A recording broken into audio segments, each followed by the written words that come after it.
The last thing we're going to do is show you a great Marc Lamont Hill clip. He's interviewing Israel's foreign minister. Okay, here he is on his Al Jazeera show. He said that the humanitarian situation, quote, will only deteriorate exponentially, and that crucial life-saving supplies, including fuel, food, and water, must be allowed into Gaza. So the UN is saying you must do this.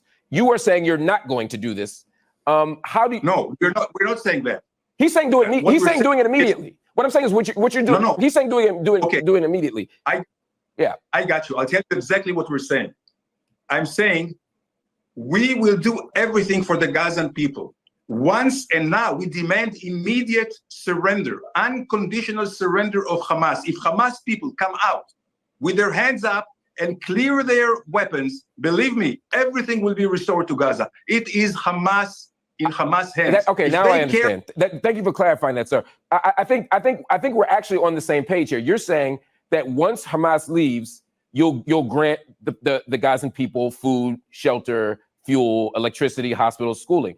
And if they don't, and if Hamas doesn't leave, then they'll continue to starve and die in hospitals. You are defining for the international community right now collective punishment. You're saying until Hamas acts differently, the 2 million people in Gaza are going to be treated this way. And once Hamas acts differently, these 2 million people in Gaza will be treated better. That is exactly what collective punishment is. You're holding them accountable for the actions of others. That is the definition, the textbook definition of collective punishment, sir. Now, you may accept that that's what you want to do, but this is absolutely a contravention of international law.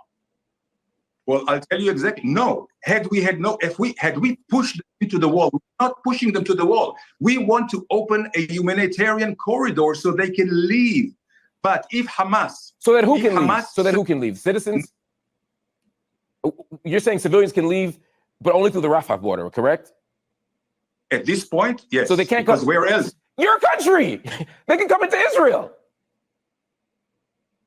I'm telling you one more thing I want to say. I want you to address that point. Don't just smile, sir, respectfully. You're saying you're making a corridor. They can go to Egypt. You're bombing them. You say you want to save them, but they can't come in. First of all, I'm not smiling. I'm crying in my heart.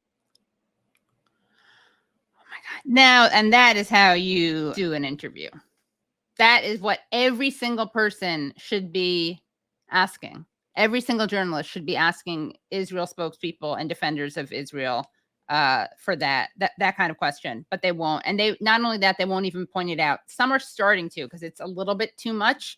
Margaret Brennan, for instance, got mad. Not mad. She got understandably mad at Ron DeSantis for basically justifying collective punishment. But the thing is, the Republicans and Democrats are the same on this. It's just that the Republicans are much more blunt about it, and Biden is pretends to care about human rights while giving Israel the total green light to bomb the crap out of Gaza, as Jake Tapper said. And of course, the only reason Jake Tapper cares about bombing the crap out of Gaza is, I think, because he doesn't want the Israeli captives to be killed.